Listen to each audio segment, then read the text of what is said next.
Olá, está começando mais uma edição do Global Talks TV USP, uma produção da TV USP Piracicaba em parceria com o professor Pedro Feliu, que é professor e pesquisador do Instituto de Relações Internacionais da USP, ali no campus Butantã, em São Paulo. E para, claro, começar mais essa edição, eu gostaria de saudar o nosso parceiro, professor Pedro. Obrigado mais uma vez por estar conosco aqui. Olá, Fabiano. É um enorme prazer estar com você de novo aqui. Professor, hoje nós vamos falar um pouquinho sobre o governo de Narendra Modi, né? Desde 2014, primeiro-ministro na Índia. É uma figura controversa, popular, junto a alguns segmentos da sociedade indiana, talvez não popular junto a outros segmentos da sociedade. Alguém que começou mais moderado o seu governo e à medida que os anos foram passando, parece que acabou se inclinando mais à direita. Fala um pouquinho, professor, sobre a política da Índia, né, principalmente a política externa, o cenário atual e aonde Modi se encaixa nisso e nessa atual condição da política externa indiana.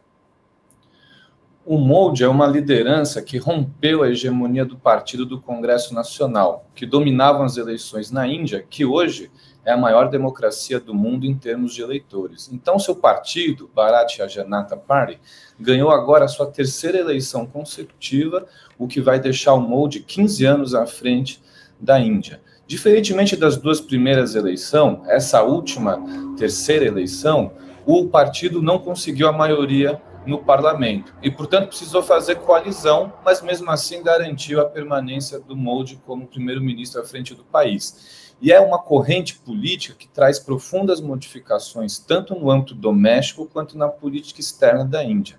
Antes da gente tratar alguns assuntos da política externa, vou contextualizar alguns elementos do âmbito doméstico que caracterizam esse governo e nos fazem entender essa mudança que ele promove na política externa da Índia, que basicamente é trazer e elevar a Índia à condição de potência global.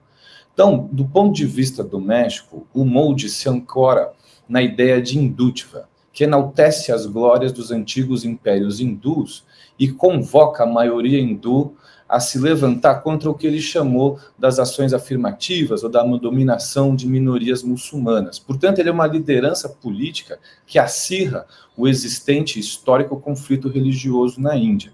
Do ponto de vista econômico, o Modi é um liberal. Então, ele é o clássico populista de direita que promove políticas liberais, como, por exemplo, flexibilização de leis trabalhistas. Ele também flexibilizou leis ambientais, aumentou a corrente de comércio exterior da Índia e trouxe muito investimento externo estrangeiro para o país. Ele também revogou o status de autonomia de estados dentro da Federação Indiana, como a Caxemira, um claro afronta aos processos e negociações de paz que tentava equalizar a tensa relação, principalmente entre hindus e muçulmanos, e no âmbito externo entre a Índia e o Paquistão. Então, por exemplo, em 2019, ele lançou um ataque aéreo a uma base que ele chamava de terrorista no Paquistão, mostrando toda a força dessa nova política nacionalista que usa muito a religião como um fundamento de legitimação do seu poder. Então, nesse sentido, ele promove uma mudança bastante significativa do que fazia o Congresso Nacional. E se a gente quiser entender essa mudança na política externa, a gente pode primeiro fazer um brevíssimo histórico da política externa indiana, que ela começa em 1947 com a independência do país. É um país que nasce dos movimentos de decolonização pós-Segunda Guerra, e num período até 1962, a Índia promove essa ideia de terceiro mundo, ou melhor dizendo, de um movimento não alinhado. É uma grande liderança do que se convencionou chamar de terceiro mundismo. Hoje a gente chama de relações sul-sul ou sul-global. E durante um período inicial, até a guerra com a China, a Índia promoveu a ideia de decolonização, de não interferência, né, defendendo a soberania e principalmente a independência dos países asiáticos e africanos, muitos ainda sob o jugo colonial europeu.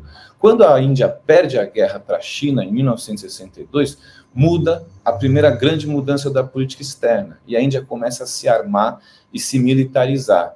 começam a ocorrer os conflitos com o Paquistão, são diversos, desde os anos 70 até os anos 90, são mais de 4 conflitos com o Paquistão, e a Índia, em 1974, com a Indira Gandhi como primeira-ministra, promove o seu primeiro teste nuclear de uma bomba bem-sucedido. E, portanto, ela vai mudando essa política externa para algo mais próximo da autoajuda, do balanceamento de poder e da busca por supremacia militar. E pós-Guerra Fria, a Índia entra numa grande estratégia pragmática, sem se comprometer com nenhuma potência e fazendo relações bastante universais com vários parceiros. E é nessa esteira que o Modi promove uma mudança, mantendo o pragmatismo, mas também promovendo a Índia agora como uma potência global e projetando poder na região e também em âmbito global. Agora, professor, uma questão interessante, bem peculiar do sistema de governo, do sistema político indiano, é a ligação que tem com a cultura milenar das castas. Tem muito disso também, né? Não é que nem aqui que eu simplesmente chego e me apresento como simpatizante da ideologia do determinado partido e me filio e entro. Tem também toda uma questão ali de castas, que é uma questão cultural, mas que acaba influenciando também na questão política do país, não é isso? Sem dúvida. O esforço de independência da Índia, ele gerou na Constituição, na primeira Constituição do país, a eliminação das castas. Mas como a Índia tem uma diversidade regional bastante significativa, é uma federação e os estados possuem certo grau de autonomia, você tem ainda algumas regiões da Índia que as castas são altamente presentes e influentes na mobilidade e na constituição da pirâmide social. No caso do Modi, eu acredito que o principal aspecto, para além da questão social, é essa mobilização de uma unidade nacional hindu. Então, o Hindutva, que é essa enaltecimento das antigas glórias do Império Hindu, etc. e tal, ela visa também gerar uma unidade dentro dessa fraccionalidade histórica da Índia. Portanto, a vitimização dos hindus frente aos muçulmanos serve ao Modi como uma fonte de unidade nacional que perpassa essa importante questão social. Esse é um dos pontos que podem ser explicitados como o sucesso eleitoral dele. E é por isso que o nacionalismo e a religião são duas ideias força no seu governo. Agora, o senhor citava um pouquinho da questão desse antagonismo entre a popularidade dele frente às questões nacionalistas, mas talvez resultados não tão favoráveis no que diz respeito ao desenvolvimento econômico, à questão de distribuição de renda. Como é que vai balanceando isso, né, para se manter no poder? A Índia conjuga dois aspectos bastante curiosos, né? Ao mesmo tempo que o país mantém um crescimento econômico muito elevado, acima do da China hoje, então a Índia cresce a 7 ou 8% anuais de maneira muito consistente. Ao mesmo tempo que ela desenvolve tecnologia espacial, farmacêutica, nuclear, militar, entre outros aspectos, né, de telecomunicação também, ela tem um grande passivo social, e isso a faz ficar muito semelhante com o tipo ideal de um país em desenvolvimento, com muita desigualdade. Hoje você tem 40% de desemprego entre os jovens indianos, isso já gerou uma insatisfação em alguns estados da Índia que deram na última eleição vitória ao Congresso Nacional, que hoje é a principal força de oposição ao BJP, o partido do Modi.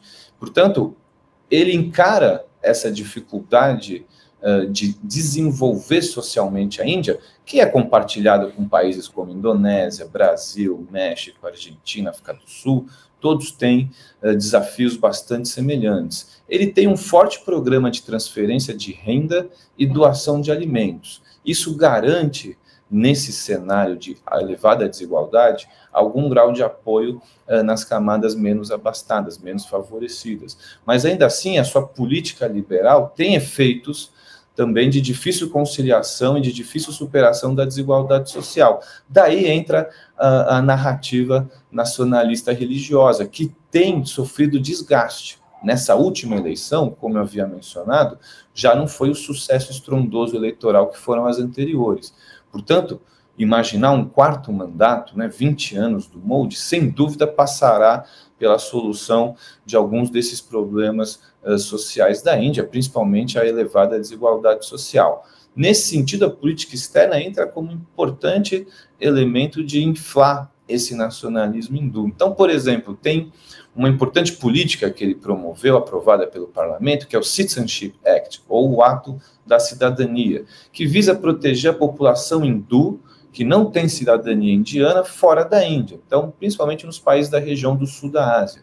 Portanto, ele sinaliza para o povo indiano que há uma identidade hindu que perpassa, inclusive, as fronteiras indianas, como a Rússia faz no caso da Geórgia, da Moldávia, da Ucrânia. Então, ele lança essa política de proteger o povo hindu para além das fronteiras da Índia. Isso gerou um certo sucesso eleitoral, mas que sofre o desgaste das dificuldades econômicas que o país enfrenta. Uhum. Interessante que numa breve pesquisa que eu fiz, aqui inclusive para o nosso bate-papo, nós estamos falando de um investimento aproximado de 1% do PIB em saúde e menos de 1% em educação. Então, um país que, de certa forma, investe tão pouco em áreas tão fundamentais como saúde e educação, tem um desempenho, digamos assim, surpreendente em questões, como o senhor mesmo citou, de ciência, tecnologia, de ponta, inclusive. Essa é uma questão bastante interessante ligada com o entorno estrangeiro da Índia, o seu entorno regional. Desde 1962, com a pressão militar da China, então a Índia faz fronteira com vizinhos que a incomodam bastante. Então, desde essa derrota militar em 1962 com a China, a Índia faz massivos investimentos em tecnologia militar. Uma trajetória muito difícil, muito diferente, por exemplo, do que fizeram Brasil, Argentina e México. Então, você compara o poder militar das nações em desenvolvimento, sem dúvida a Índia é a de maior destaque. Portanto, esse entorno belicoso, essas inúmeras guerras que o país passou, transferiram, sem dúvida, recursos para a defesa. Então, é um país extremamente dual. Enquanto ele apresenta níveis de desigualdade extremamente alarmantes, índices de pobreza entre os últimos do mundo, também apresenta um elevado desenvolvimento tecnológico, universidades em áreas de ponta, eles exportam muitos cérebros, fazem uma política muito agressiva para os indianos se formarem nas principais universidades do mundo. Então, o gasto estatal também exacerba essa desigualdade, mas é possível comparar, por exemplo, com o Brasil, que tem um entorno pacífico. O Brasil nunca teve essa demanda de se armar para se proteger, para garantir a integridade territorial, ou mesmo para garantir a sua sobrevivência. Vale lembrar que a Índia também tem uma independência muito mais tardia que a brasileira. O Brasil resolveu seus conflitos territoriais basicamente 100 anos após a sua independência. A Índia ainda nem tem 100 anos de independência, portanto, ela passa ainda por um processo em que o investimento militar é extremamente prioritário na sua agenda. O Global Talks TV USP, falando hoje, junto com o professor Pedro, sobre o cenário político, econômico e internacional da Índia, vai para um rápido intervalo, mas já volta, não saia daí.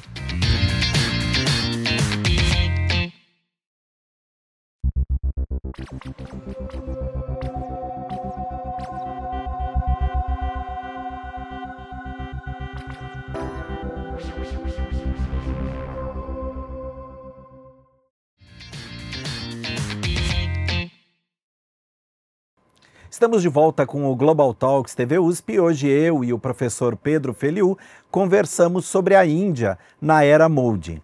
Professor Pedro, vamos fazer agora então um paralelo sobre, o senhor inclusive no final do primeiro bloco já começou a fazer isso, um paralelo sobre a realidade política, econômica e sobre a política externa da Índia e do Brasil. A Índia, ela é um contraponto bastante interessante para o Brasil, porque eles compartilham algumas identidades importantes. A primeira, o passado colonial A segunda, o status de nação em desenvolvimento, que, como a gente discutiu no bloco anterior, possui desafios urgentes e enormes na área social. São países que precisam e sempre precisaram elaborar estratégias frente às pressões das grandes potências e, portanto, ela serve, e são dois países grandes, ela serve minimamente como um parâmetro para a gente avaliar também as possibilidades do Brasil no cenário internacional. Uma coisa que eu chamo a atenção é que o MOLDE, nesses últimos 10 anos, ele investiu muito na aproximação com seus vizinhos, com seu entorno regional. Para a gente ter uma ideia, o orçamento indiano para ajuda externa é de 2,5 bilhões de dólares. Muito superior, por exemplo, ao brasileiro. E boa parte dos países que recebem essa ajuda são Afeganistão, Sri Lanka, Bangladesh, Nepal, Mianmar, Butão, entre outros do seu entorno regional. Então, quando a gente pensa numa liderança regional e numa estratégia de inserção global, em que eu uso essa liderança na região para melhorar o meu status internacional, a gente percebe a diferença de investimento indiano e brasileiro.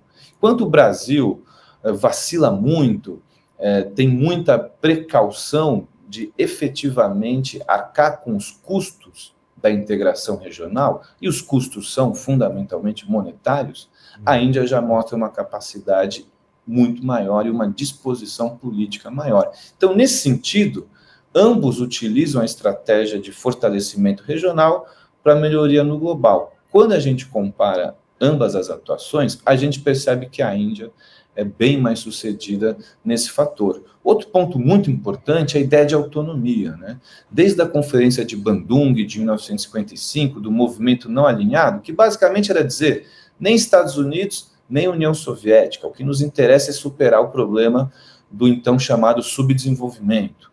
Portanto, a Índia sempre teve uma política de não alinhamento. Se a gente pega as posições do MOLDE sobre a guerra na Ucrânia, elas têm uma neutralidade maior que a brasileira. Por quê? A influência dos Estados Unidos no Brasil é maior do que na Índia. A Índia, de fato, pendula entre China, Estados Unidos, Japão, Austrália, Europa, BRICS com o Brasil, América Latina. Eles realmente têm uma política universalista, que sempre foi um desejo da diplomacia brasileira, mas a gente pode observar que a Índia tem um sucesso maior. Então, por exemplo, na guerra da invasão russa da Ucrânia, a Índia se absteve de todas as votações. O Brasil, quando foi membro do Conselho de Segurança, votou a favor em função em alguns temas, né, em algumas resoluções, em função da pressão norte-americana. Então, se a gente olhar hoje essa tentativa de ser uma potência neutra que possa, de fato, construir uma ponte hoje entre Estados Unidos e China, a Índia está muito à frente do Brasil. A Índia é mais importante, tanto para a China quanto para os Estados Unidos, do que o Brasil. Isso tanto econômico, mas também principalmente militar. No âmbito militar, a relevância do Brasil é muito menor que a indiana. Então, quando a gente olha esse cenário, a gente percebe a dificuldade do Brasil, por exemplo, ocupar esse lugar que a Índia tem conquistado. Nesse sentido, me parece até mais razoável o Brasil se aproximar à Índia do que buscar rivalizada, como fizeram FHC e Lula. A questão com a Índia e o Brasil, se a gente pega o final do FHC, tem a constituição do Fórum IPSA, Índia, Brasil e África do Sul, que é um fórum consultivo para os países coordenarem posições no âmbito global.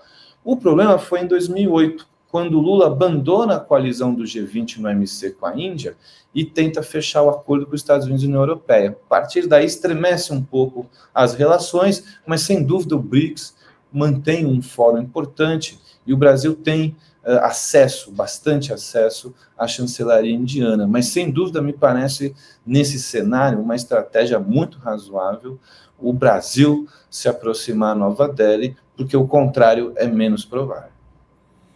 Agora, professor, no que diz respeito a comércio internacional, a relações econômicas, né? Qual a importância da Índia para o Brasil hoje? Olha, a importância da Índia, ela é significativa. A Índia vai estar sempre entre os 10, 20 parceiros comerciais brasileiros. Aí oscila um pouco. Tem um acordo de complementação econômica Índia-Mercosul para alguns setores específicos. Se a gente lembrar, por exemplo, a cooperação do Brasil no período da Covid com a Índia, é um exemplo relevante, a questão da indústria farmacêutica de genéricos, mas há enormes espaços para ampliação dessa cooperação. Eu apontaria que a área de lançamento de satélites, de tecnologia espacial, seria algo que o Brasil poderia aprofundar e se beneficiar muito. Tem muitos acordos de cooperação, Brasil e Índia participam conjuntamente em diversas ações multilaterais, principalmente no combate à pobreza, são países que utilizam muito essa retórica, mas do ponto de vista global, o Brasil não é muito relevante para a Índia. A Índia tem como grandes parcerias principais Rússia, China, Estados Unidos, União Europeia, muita relação com a Ásia Central, o Oriente Médio, e esse avanço em direção ao Indo-Pacífico. Então, o Japão é um grande parceiro comercial, a Austrália avança muito com o Vietnã, Mianmar, entre outros países. Nesse sentido, o Brasil sempre teve um interesse maior para a Índia do ponto de vista político, nessa retórica do sul global, de mudar a agenda internacional, de começar a discutir temas que interessam ao desenvolvimento e não necessariamente só a questões de segurança. E essa é uma mudança que o Modi trouxe, né? Ele equilibra muito bem esse discurso tradicional indiano de combate à pobreza, descolonização e terceiro mundo, com um discurso securitário de combate ao terrorismo. Principalmente, ele associa o terrorismo à religião muçulmana nessa ótica do nacionalismo hindu. Então, acho que a Índia é um país que representa enormes oportunidades ainda não aproveitadas pelo Brasil, que já fez movimentos importantes no FHC e no Lula de aproximação, de coordenação de políticas, mas que isso se perdeu depois dessa rodada Doha de 2008 no OMC, e, portanto, é uma tarefa importante da chancelaria brasileira estreitar laços com Nova Delhi, que, junto com a China, são as maiores possibilidades do Brasil contrabalancear o poder dos Estados Unidos. Agora, para a gente encerrar, o senhor fez uma leitura da realidade, né, contemporânea e das possibilidades dessa parceria a partir do que se constitui nessa era Modi, né? Mas quais são as perspectivas de manutenção disso? O senhor mesmo sinalizou no primeiro bloco que ele vem sofrendo aí algumas perdas de popularidade e tal, porque o discurso tão forte no começo do seu governo, no começo dessa era, Modi à frente do governo como primeiro-ministro indiano, ele vai perdendo força à medida que o tempo avança e as soluções efetivas não aparecem para algumas das questões que ele usou, inclusive, para se eleger. Quais são as perspectivas para os próximos anos? Como é que o senhor avalia esse cenário político na Índia? Desde o ponto de vista da diplomacia brasileira, a gente pode interpretar que tanto o BJP, que é o partido do Modi, quanto a sua principal força de oposição, que é o Partido do Congresso Nacional, não vai mudar essas linhas mestres da política externa indiana. E a principal delas é a autonomia. A Índia vai, sem dúvida, e vem vendendo muito caro qualquer apoio, seja de sinalização China-Rússia, seja Estados Unidos. Então, o Modi concretizou diversos acordos de cooperação militar com os Estados Unidos que já vinham sendo negociados antes. Acordos que estavam sendo negociados há 10 anos, muito antes dele entrar no poder, 10 anos antes dele entrar no poder. Então, isso mostra um pouco de uma linha de continuidade nessa percepção do lugar da Índia no mundo. A Índia quer ser considerada uma potência não alinhada. Portanto, se colocar como efetivamente uma alternativa a qualquer bipolarização do mundo. E eles têm mostrado capacidade para isso. Então, caso o Modi perca fôlego eleitoral e o Congresso Nacional retome o poder na Índia, acredito que isso não causaria grandes mudanças para a chancelaria brasileira ou para a aproximação com a Índia. Eu acho que a linha mestre da política externa indiana, que converge muito com os anseios do Brasil, é da autonomia. Então, vai ganhar forte com as potências e buscar conquistar o máximo de benefícios com isso. Então, a Índia, por exemplo, faz parte do BRICS, faz parte do Banco de Desenvolvimento da Ásia, faz parte do Shanghai Cooperation Organization, que a China promove para fazer investimentos de infraestrutura na Ásia, e, ao mesmo tempo, tem diversos acordos militares com os Estados Unidos, principalmente do ponto de vista marítimo, próximo à região do Mar do Sul da China, que é onde as tensões geopolíticas são mais graves entre Estados Unidos e a China. Portanto, ele de fato faz um jogo duplo muito bem sucedido. Recentemente, por exemplo, o Paquistão fez um acordo de atualização da sua força aérea, que é composta por F-16. A Índia tentou barrar, portanto, ela tem capacidade, por exemplo, de barganhar junto aos Estados Unidos e também a China e Rússia, os seus interesses, principalmente regionais, né? Então, nesse sentido, eu diria que a oscilação eleitoral não alteraria a estratégia brasileira, e se aproximar Nova Delhi me parece uma excelente opção de retomada daquilo que o Brasil já investiu antes e deixou perder nos últimos governos. Perfeito. Professor Pedro, mais uma vez, muito obrigado pela parceria, por essa aula. Privilégio tê-lo conosco aqui. Eu que agradeço, Fabiano. Estamos próximos para a próxima. Agradeço também a você que nos acompanhou em mais essa edição do Global Talks TV USP. Lembrando que sua opinião é sempre muito importante, é fundamental para nós. Envie suas dúvidas, críticas, sugestões e comentários através dos nossos perfis nas redes sociais. Nós nos encontramos no próximo programa, na próxima quinzena. Até lá e um grande abraço.